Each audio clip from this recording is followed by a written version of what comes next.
What happened to Luis Castillo last night? Colby, hit it.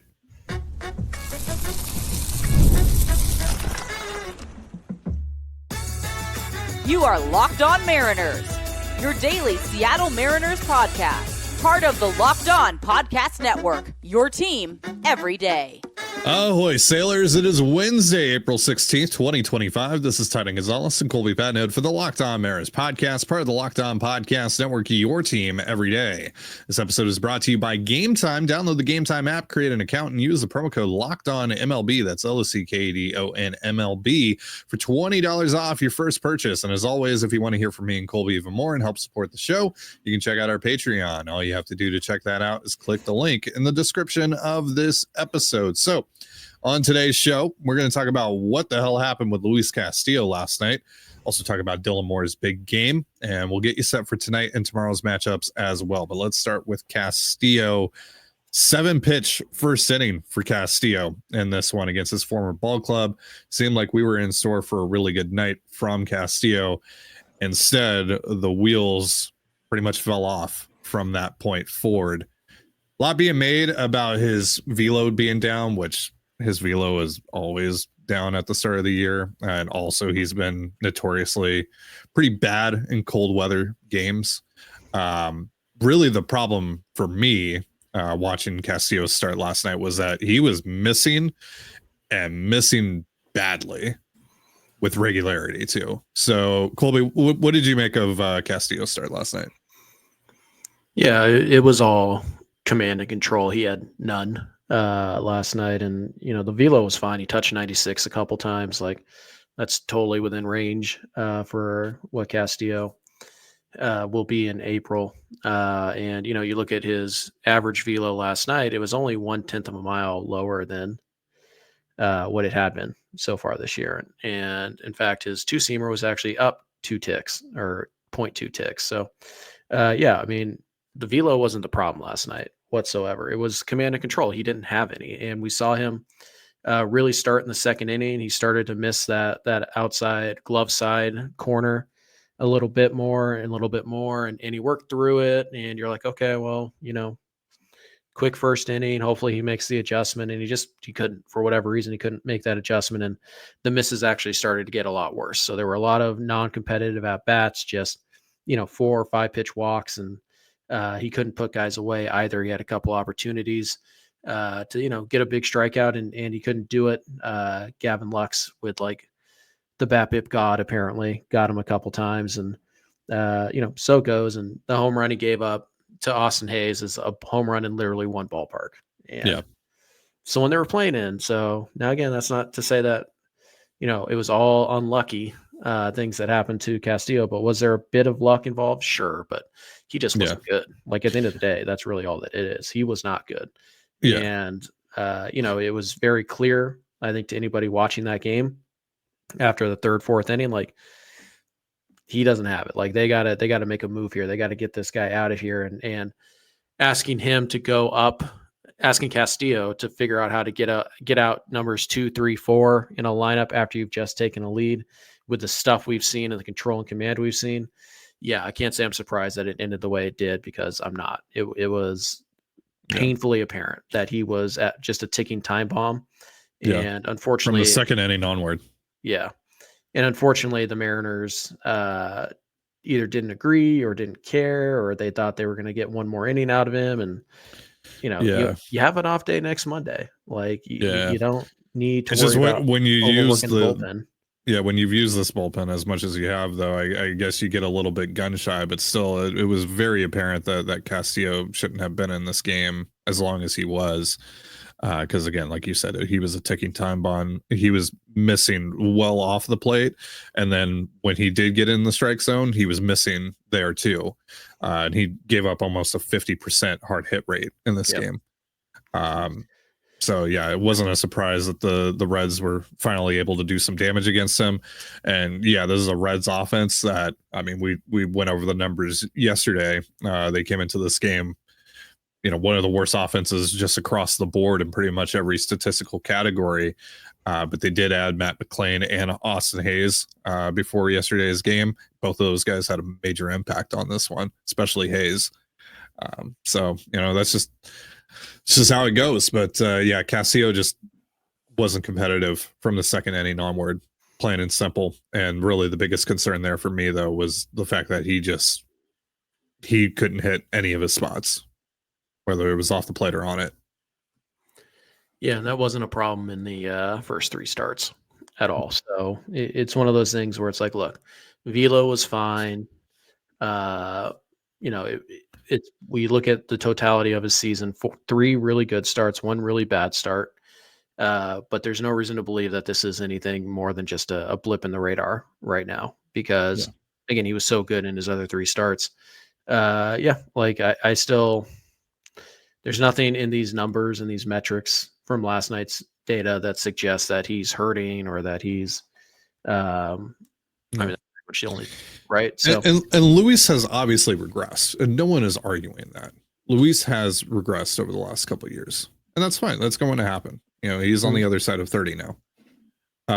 It's about, what this comes down to now is how does he adapt to that? How does he adapt to his aging?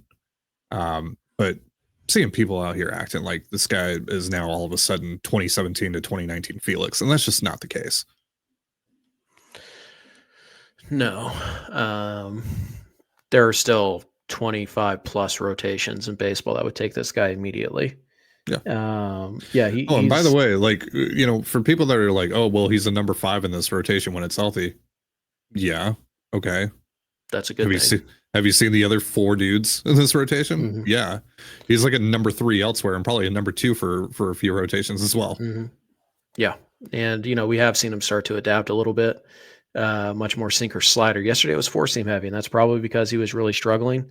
And so he fell back on the pitch he trusted the most. And unfortunately, he didn't have that pitch working for him either yesterday. So I think you just kind of chalk this one up to just one of those starts. It's baseball, and you move on. If he does this a couple more times out, then, there might be something here. But yeah, because the control and command was so bad, and there's nothing in the movement, there's nothing in the velocity, nothing to suggest that he might be dealing with an injury of any kind that we can see. We don't have any proof that is the case. Then I think you just chalk this up to, it's a bad night for Luis, and it's a bummer, but every starting pitcher in this rotation will have a bad night. It's going to happen.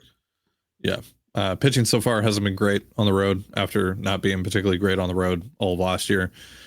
So hopefully ship is righted in that regard. Hopefully starting tonight by Bryce Miller and Brian Wu tomorrow. We'll talk about those guys a little later on in the show, but let's talk a little bit about what the offense did, or rather did not do last night. We'll talk about Dylan Moore's big game in just a moment. But first, a reminder, this episode of the Locked On Mariners podcast is brought to you by PrizePicks. Baseball season is in full swing, and there's no better way to get in on the action than with PrizePicks, the best place for daily fantasy sports. With PrizePicks, you pick more or less on at least 2 player projections, and if you're right, you can win up to 1,000 times your cash. Whether it's strikeouts, RBI, or first inning runs, PrizePicks keeps every game exciting. Building my lineup is easy, and this week I'm picking Aaron Judge for more than 1 home run and Shohei Ohtani for more than 1 stolen base. It's that simple. Setting up a lineup takes less than 60 seconds, and when you win, your payout is quick, safe, and secure. I always take advantage of Taco Tuesday, where PrizePicks offers discounts on select player projections for even more value. Download the app today and use the promo code LOCKEDONMLB to get $50 instantly after you play your first $5 lineup. That's promo code LOCKEDONMLB for $50 instantly after you play your first $5 lineup. And you're listening to the Locked On Mariners podcast. So honestly, the worst part about Luis Castillo blowing up last night is that the Mariners wasted the Dylan Moore game. Colby. Wow. Second pitch of the game. He jumps on Nick Lodolo, goes to deep center for his first of 2 homers off of Lodolo. He drives in the second run of the game after Ben Williamson, congratulations, by the way, gets his first career big league hit. Ends up going to third on a single by JP Crawford, all with 2 outs, by the way. Mariners making things happen with 2 outs. That's nice to see. And then hits another 2-run home run after the Reds tie it up at 2-2. Makes it 4-2. And it's like, Dylan Moore is going to single-handedly carry the Mariners offense to a win tonight. Yeah. And then pitching, went off the rails more and more and more. Anyway, that said, wow, what a game, Dylan Moore. And unfortunately, the rest of the offense did not follow suit. So yeah, that was a bit disappointing to see after really nice weekend. This offense. What did you make of their night? Yeah, it's pretty interesting. They were able to score off of Lodolo, which not many teams have figured out how to do that this year. They really worked counts. They had long at bats. They fouled off a bunch of pitches. Like, they got him out of this game before he could complete 5. Like, the offense looked like, yeah, this is exactly what we saw this weekend. They're just grinding these pitchers down and down and down, and they're hitting homers and they're drawing walks and they're having these long at bats. Like, yep, this is what we've seen. And then after Lodolo left the game, the Mariners only had 1 hard hit ball for the remainder of this game, and it was the last ball. Cal Raleigh flew out to the warning track. That was the last one. So, which, by the way, would have been a homer in 8 stadiums. But of course not this one. Not that it would have mattered all that much, but yeah. So again, they really had Lodolo's number. I don't know what it was, but he only was able to go 4 2/3. He gives up 4 runs. That's a season high for him. They only walked once against him, but there were a lot of 3-ball counts. There were a lot of long at bats, which is why he had to throw 90 pitches to get through that. Yeah. So, obviously Dylan Moore is the guy yesterday, and he didn't get much help around him, but I thought Ben Williamson had a bunch of really good at-bats. I thought all 3 of his at-bats were good, high quality. I thought JP Crawford had a bunch of good at-bats last night. It's just unfortunate that, you get your role players, Williamson, Crawford, and Dylan Moore, on the turn, standing on business, and then Julio, Cal, they were just bad until, Cal's last at-bat. Randy was okay. A couple hard hit balls, did finally get a hit to land. But yeah, I mean, Seattle struck out 12 times last night. And we've talked about how this team hasn't struck out a lot.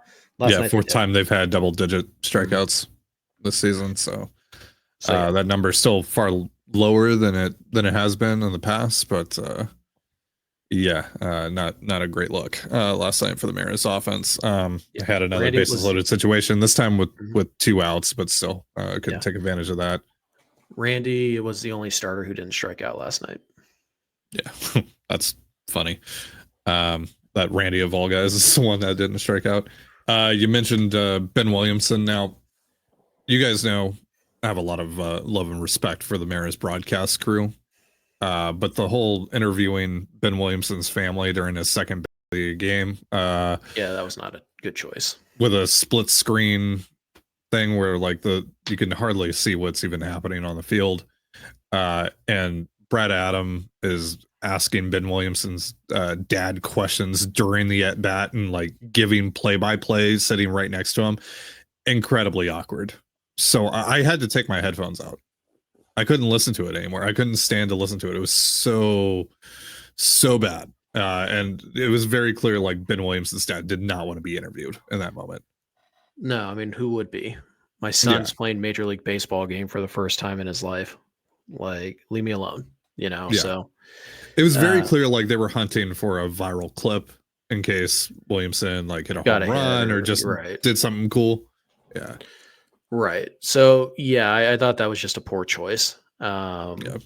It's compared to everything else that happened in the game, it really doesn't matter. But I think you should probably let the families have their moment on the first day. And if you want to go talk to them tomorrow or whatever, I guess, but during an at bat, or go talk to him right after the hit when he's or you record something between innings. So they don't have to try and talk to you while they watch their son fulfill a lifelong dream. So you could just tell Ben Williamson's dad was listen, dude, I'm trying to watch my kid right now. He's trying to be polite about it, but dude, come on.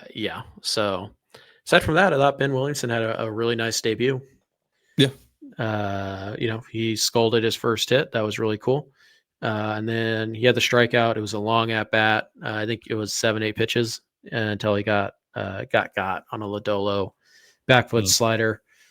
There were more embarrassing things to happen than striking out against Nick Lodolo.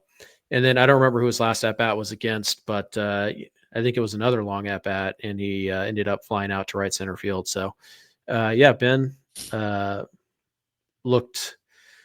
I don't want to say like he didn't look like he didn't look like he was overmatched, but it was very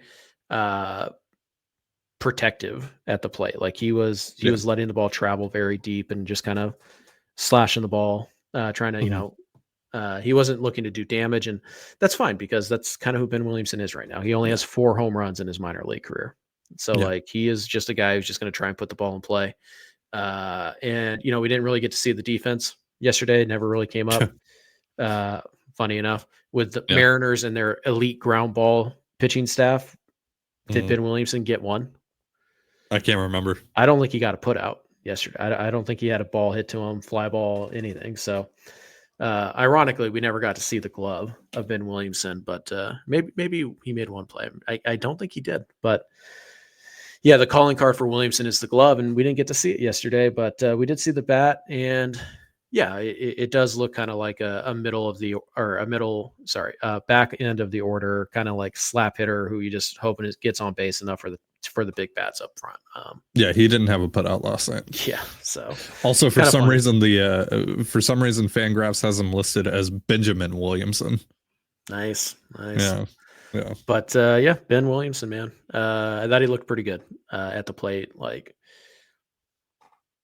about as expected, and it's awesome to get that first hit out of the way. And I really do hope he's in the lineup again today. I do think that's something the Mariners need to continue to roll with. I know they want to get Mastrobuoni at bats, get him at bats at second base. Like, I don't think anybody's going to mind if you don't play Dylan Moore against every righty, and if you don't, use Leo Rivas over Mastrobuoni right now. So, yeah, I'd like to see Williamson play. That otherwise, there's really no point in having him up here if he's only going to face lefties. That's just stupid. So I hope he's in the lineup today, and hopefully he gets an opportunity to field a ball, because that's kind of what he's up here to do, is to play stellar defense. And last night he just didn't get that opportunity, but I did think the at bats were pretty good. Yeah, another rough night for Donovan Solano. Yikes. Yeah. Again, he's not doing anything to necessarily force the Mariners' hand here. He's been awful. But also, you're using this guy against Jeffrey Springs, Framber Valdez, Tarek Skubal, Nick Lodolo, and then asking him to face those guys after like 4 straight days of rest. Yeah, it's a little tough to get into a rhythm. So, yeah, well, again, he's looked garbage. He's been literally like worse than Tommy La Stella. You're also not necessarily putting him in the best position to succeed. I think both of those things can be true at the same time. Yeah. So, yeah, I don't know. You're kind of in a tough situation now, because it's like it's not necessarily like he's earning more opportunities, but you kind of need to give him more opportunities in order to see if he's like straight up like he's just cooked, or this is more a matter of just like how stop and start his season has been so far. Yeah. And he might very well be cooked, by the way. He's 37 years old. The cliff may have come. Sure. Which kind of interesting though, because he's never been a bat speed guy. So it's not like he's lost a ton of bat speed or anything like that.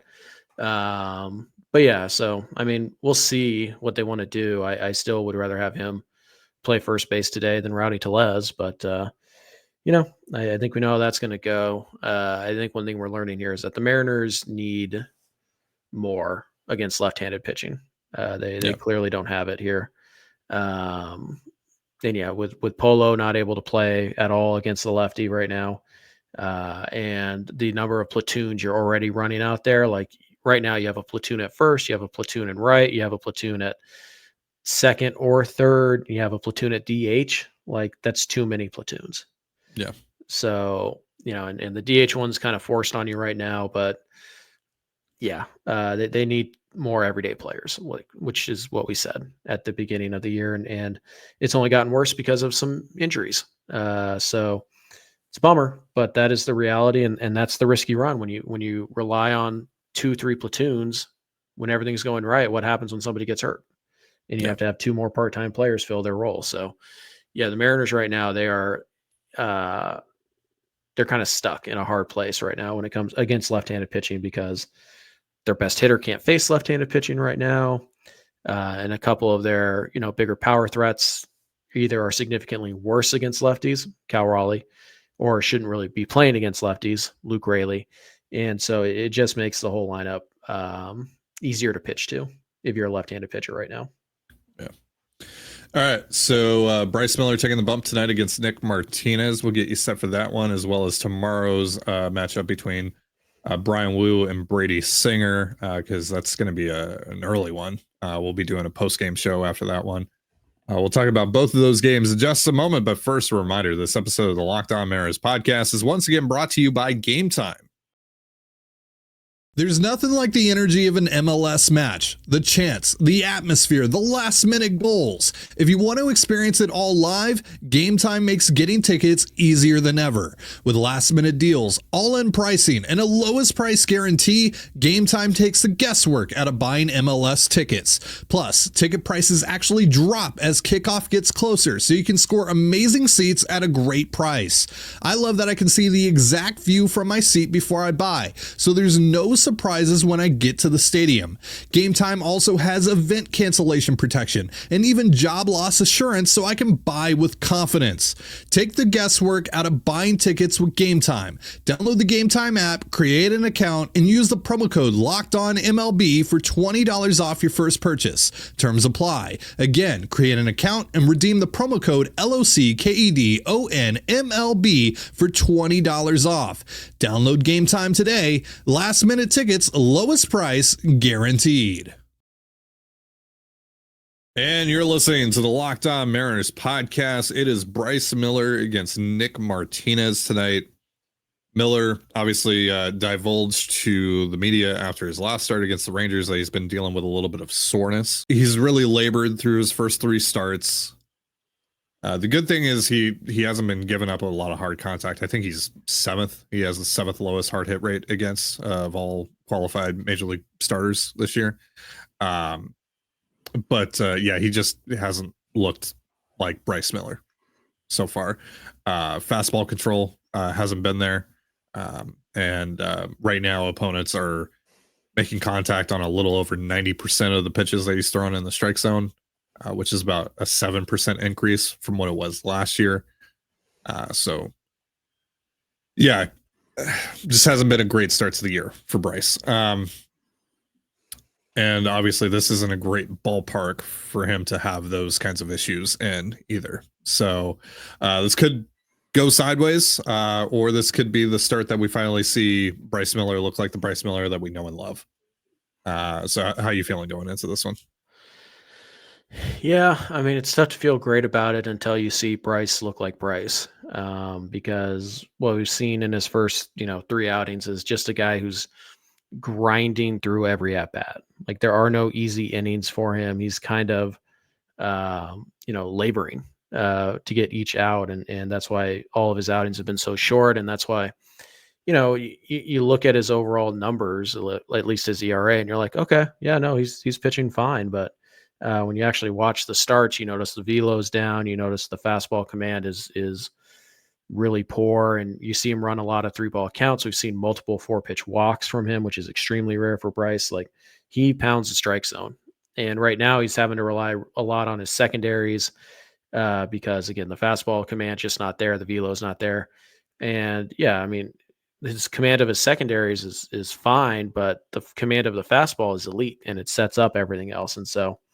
It's one of those things where Bryce right now is just everything's a grind for him, and he needs to get back to a place where he's got layup innings where he's just throwing 13 pitches, getting out of the inning, and doing that a couple times. So tonight I'm looking at the radar gun, obviously, but also more importantly, I'm looking at the fastball command. Does he spot it?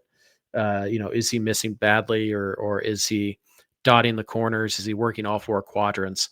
Bryce Miller, as much as, as good as the splitter is and as good as we like the sweeper and the curveball this year, those have all been solid.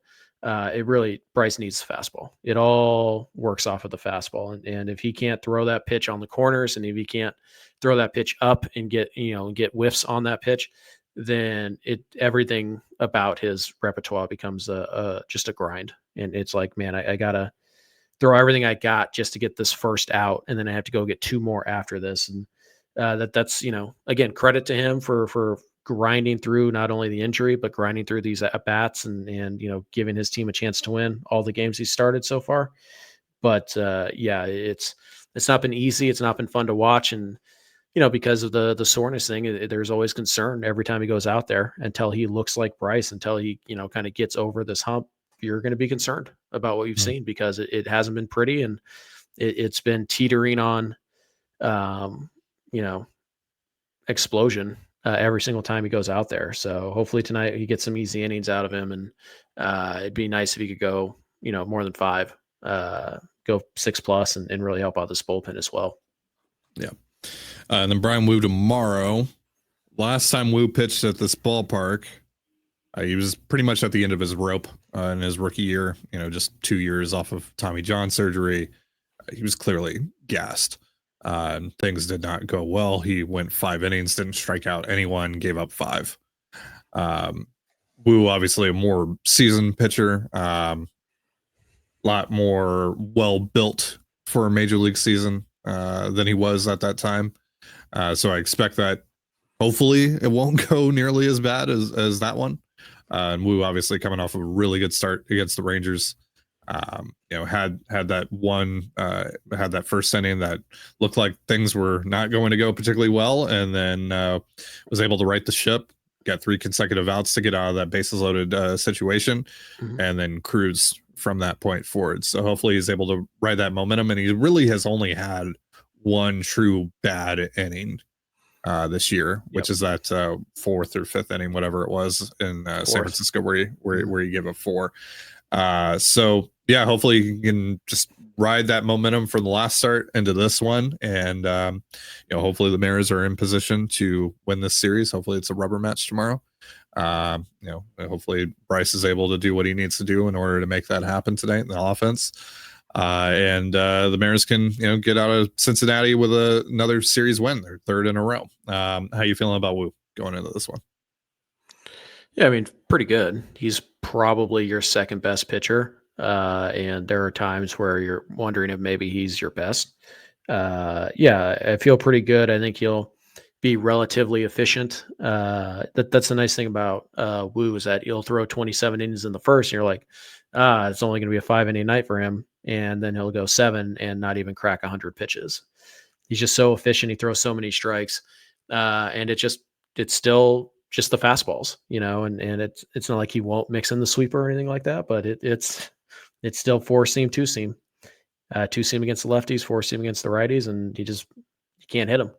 So yeah, I feel pretty good about Wu. I think he's going to give you a really good shot to win the getaway day game. You never know. There are still times where fastball kind of gets down into the middle of the plate, and as good as it is, it's still a fastball in the middle of the plate.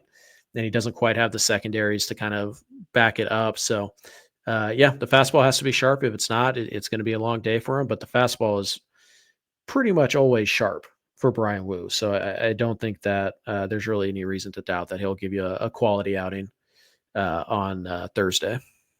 Yeah. Then he's going up against Brady Singer. Singer, the Mariners are very familiar with. They've seen him 6 times in his relatively young career. He's now a member of the Reds, though, after being traded to Cincinnati for Jonathan India. He's off to a really nice start this year. But the last 2 times the Mariners have gone up against Singer, once at Kauffman Stadium, once at T-Mobile Park. The Mariners put up identical stat lines against him, 4 runs on 9 hits each time out. So hopefully they can keep that going. And obviously this is the most offensive friendly ballpark that they face Singer in as well. So Cal Raleigh and Jorge Polanco have been especially very good against Singer in his career. So we'll see if that continues. All right. That is going to do it for us. Thank you so much for joining us here on the Locked On Mariners podcast. For Colby Patnoda, I'm Titan Gonzalez. Be sure to give us a follow on Twitter at LO_Mariners. You can follow me at Titan Gonzalez and Colby at CPAT11. That's CPAT11. We're also on Blue Sky. You can follow me at TDG, Colby at MLB Colby, and the show at Locked On Mariners. Have yourself a beautiful baseball day, and we'll see you next time. Peace.